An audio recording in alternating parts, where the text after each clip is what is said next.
lagi ketemu bersama dengan saya dan Bung Rocky Gerung. Bung Rocky ini kelihatannya makin ramai nih ya, partai-partai soal capres. Satu sisi Bu Megawati sudah menyatakan tidak ada koalisi-koalisi. Saya tidak ngerti apakah artinya Bu Megawati sudah dengan tegas menyatakan PDIP akan mencalonkan presiden sendiri, karena memang cukup dari sisi presidensial threshold. Dan kemudian juga partai-partai, kemarin PKS bertemu dengan Pak Surya Paloh, Ketua Partai Nasdem. Tetapi kalau kita baca sebenarnya mereka menyatakan bahwa ya ada semacam bahasa lainnya kira-kira titik temu, karena mereka belum konkret apakah mereka akan mengajukan capres bersama. Saya lihat masih ngambang tuh pertemuan antara PKS dengan Nasdem kemarin itu. Ya ini ada paradoks sebetulnya. 20% itu membuat semua orang jadi penipu, kan saling ketemu tapi kemudian saling membatalkan tuh. Jadi mencari peluang. Padahal ada jalan keluar lain, bahwa ya semua partai di luar PDIP ya bersatu aja datang ke Mahkamah Konstitusi, langsung bikin petisi, nggak perlu judicial review, bikin aja petisi. Gara-gara MK mengambangkan soal 20%, kami kacau di bawah dan partai kami berantakan tuh. Jadi artinya MK itu menginginkan demokrasi ini berantakan. Kan itu akan jadi konsumsi pers. Jadi semua partai bikin petisi, kami menolak threshold. Itu selesai.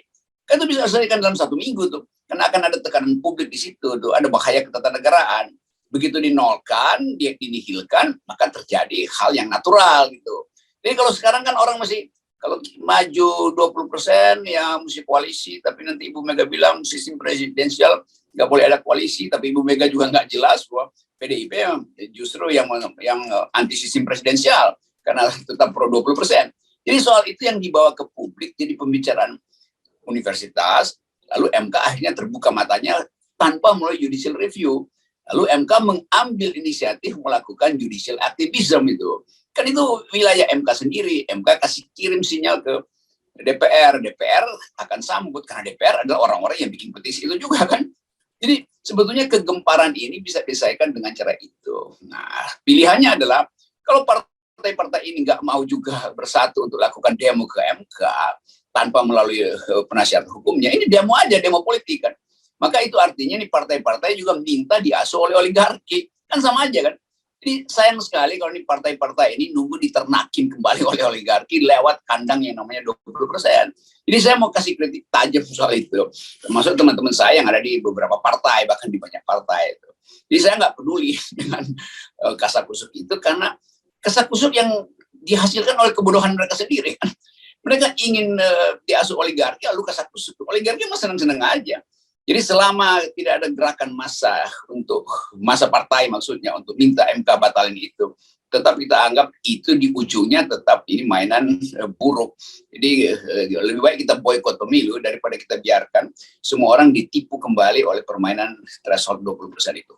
Ya, ya. Dan kemarin kan pernah kita bahas ya soal PKS ya, yang kita ingatkan jangan sampai masuk angin, jangan sampai dia tangan-tangan oligarki masuk juga, karena berkaitan kok sampai sekarang kita nunggu-nunggu yang katanya PKS ini mau mengajukan judicial review sampai sekarang juga belum dilakukan, dan kemarin diulang lagi akan dilakukan. Dan ini sebenarnya kan bahwa PKS ini juga kepentingan PKS sendiri kan, dengan cara begitu mereka nggak perlu sibuk sana sibuk sini, soan sana soan sini kan gitu. Ya itu poin saya selalu. Kan ada yang menyebut bahkan ya kalau bisa jangan 0%, samain aja dengan presidential threshold parlemen itu 4% atau 3%. Loh itu ngaco logikanya kan. Ini barrier yang dipasang untuk kompetisi. Kalau parlemen itu dihasilkan karena kompetisi kan. Itu bedanya tuh. Dan hal-hal yang standar semacam ini dalam ilmu logika itu lalai. Karena tetap menganggap bahwa ya ada keuntungan juga 20% supaya pesaing dua itu kalah. Terutama partai-partai Islam yang dimaksudkan itu nggak masuk dalam kompetisi. Kan ada yang nggak jujur di dalam kerjaan koalisi ini. Jadi bagian ini yang saya ingin bereskan tuh, karena kita nggak boleh kasih diskriminasi apapun kalau kita udah memilih demokrasi itu. Tetap kompetisi itu harus dibuka sama seperti kompetisi partai politik yang nggak ada batasannya tuh, dan undang-undang dasar kita juga nggak batasi itu kan. Jadi Jadi orang takut ya nanti nggak ada calonnya loh. Dua partai kecil yang nggak lewat threshold pun, kalau presidennya bermutu, itu pasti terpilih. Kan di Perancis itu Presiden Macron itu kan partai kecil baru dibikin 2 minggu sebelum pemilu bisa kok. Jadi kita jangan batalkan masa depan itu dengan kecurigaan terhadap kelompok lain yang ingin masuk dalam kompetisi. Saya kira pesannya begitu yang harusnya ditangkap oleh partai-partai ini. Kecuali mereka memang ingin jadi ternak oligarki, ya udah itu silahkan aja. Pesannya udah sampai. Nah, tapi sekarang kita bahas pada realitasnya dari berbagai yang kita sebut para politisi beringsatan ke sana ke sini untuk saling bertemu. Ya. Ini kalau Anda membaca apa yang Anda baca peta terakhir dari Rakernas PDIP kemarin, apakah kemudian berarti Jokowi dan Ganjar ini sudah kembali lagi ke kandang banteng gitu, sementara kemudian koalisi-koalisi yang lain juga berarti ditinggalkan. Kalau Pak Jokowi udah pindah kembali ke kandang banteng, kan berarti koalisi Indonesia Bersatu yang digagas oleh Golkar, PKB, PAN dan PKB itu PAN dan P3 saya kira bebas dong, tidak lagi di bawah kendali Pak Jokowi gitu. Iya, itu udah terjadi pembubaran itu. Tapi yang lebih menarik saya membaca bahasa tubuh Pak Jokowi yang menahan senyum waktu diceramahi oleh Ibu Mega, begitu juga waktu dapat tumpeng itu. Artinya saya bisa baca watak power karakter dari Pak Jokowi adalah orang yang saya nggak mau sebut menyimpan dendam, tapi menyimpan strategi itu, strategi tandingan. Kan tetap dipermalukan sebetulnya. Kalau dalam bahasa kita, apapun, kalau kita bisa bilang ya itu memang watak Ibu Mega, belak-belakan, iya. Tapi di depan Jokowi kita baca bahasa tubuh Jokowi yang nahan, ya agak jengkel tapi mesti agak senyum segala macam tuh. Itu artinya Pak Jokowi juga akhirnya akan bikin strategi tandingan itu. Nah, buat sekarang karena Ibu Mega masih dalam wilayah yang disebut tegak lurus dan kemarahan Ibu Mega itu betul-betul diledakkan dalam ekspresi, ya Pak Jokowi pasti bukan tiduran, tengkurap dulu. Karena itu Ibu Puan kemudian tiba-tiba dimunculkan oleh Pak Jokowi kemana-mana. Tapi kita tahu permainan politik semacam ini ya itu pemalsuannya terlalu banyak tuh untuk meredakan kemarahan Ibu Mega. Kita sebut aja kemarahan karena memang Ibu Mega marah. Dan kemarahan itu bahkan Ibu Mega sebutkan, saya ini profesor dan yang saya ucapkan itu bukan kira-kira bukan kaleng-kaleng. Jadi kemarahan yang di backup dengan metodologi pada akhirnya. Sekarang orang tanya tuh metodologi Ibu Mega konsisten apa enggak? Kalau sistem presidensial ya 20% dihapus dong Bu Mega tuh. Tapi Pak Jokowi sebagai player, sebagai pemain politik tentu kasakusuk di bawah juga untuk balancing ulang kan. Jadi tetap itu yang saya anggap. Nah, sinyal itu yang juga dibaca oleh partai-partai yang sibuk kasakusuk koalisi ini. Kemungkinan untuk ambil keuntungan dari ketegangan Ibu Mega dan Pak Jokowi masih ada. Walaupun pers bilang ya udah berdamai, nggak ada. Perdamaian politik itu selalu ukurannya adalah siasat. Sebetulnya nggak ada perdamaian yang sifatnya jujur di situ. Ya, nah ini menarik Anda menggunakan kata siasat itu ya. Dan tadi itu kalau Pak Jokowi saya setuju dengan Anda bahwa ini luar biasa pengendaliannya ya Pak Jokowi ya, karena ini ciri khas dari dalam politik Jawa itu kan soal pengendalian. Karena orang lain semua menyatakan bahwa Pak Jokowi itu dipermalukan gitu ketika menghadap Ibu Mega itu. Tapi Pak Jokowi luar biasa bisa tetap menahan diri semacam itu, dan saya sepakat ini jangan dianggap bahwa kemudian Pak Jokowi sudah menyerah nih pada Ibu Megawati gitu. Saya kira ini soal momentum saja ini ya. Iya, itu kita bisa lihatlah efek baliknya apa nanti itu. Kan Pak Jokowi masih pegang beberapa sprindik, termasuk sprindik tokoh-tokoh di PDIP itu pasti ada di situ kan, yang bisa dicicil dikeluarkan satu-satu. Tapi sekali lagi ini kan peristiwa politik yang akhirnya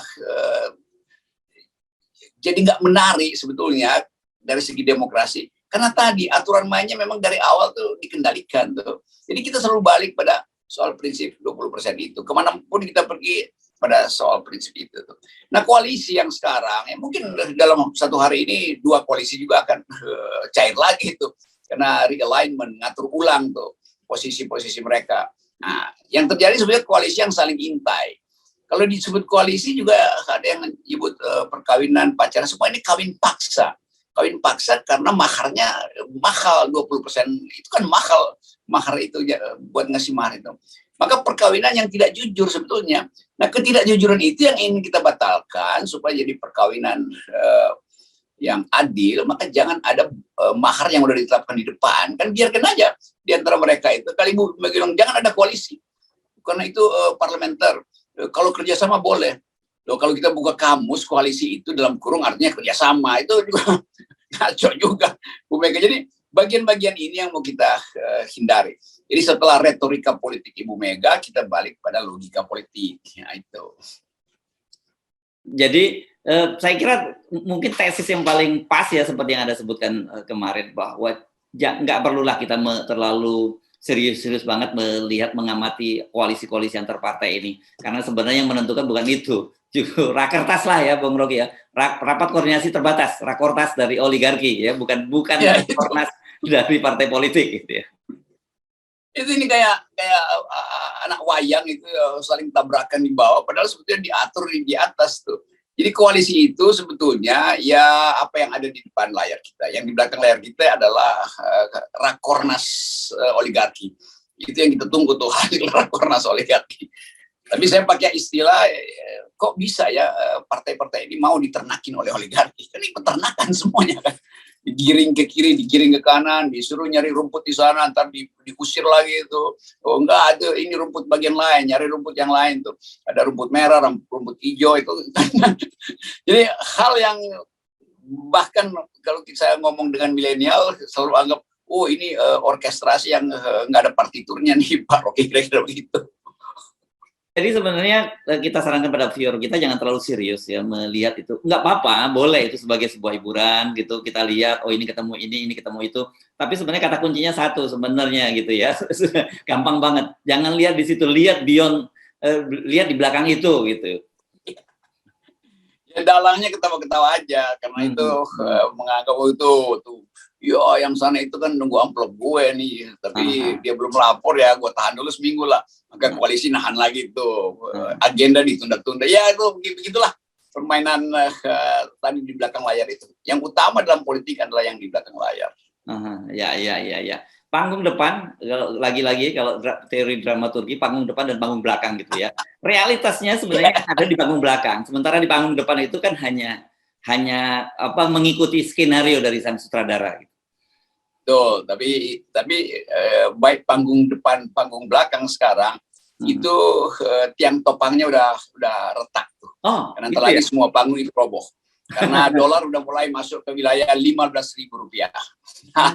Itu sinyal itu yang lebih penting sebetulnya tuh. Jadi ya udah siap-siap aja akan ada perbandingan atau pertentangan antara politik istana dan politik mak-mak di dapur. Oke. Baik, terima kasih Bung Rocky. Tetap 0%. 0%. Oke.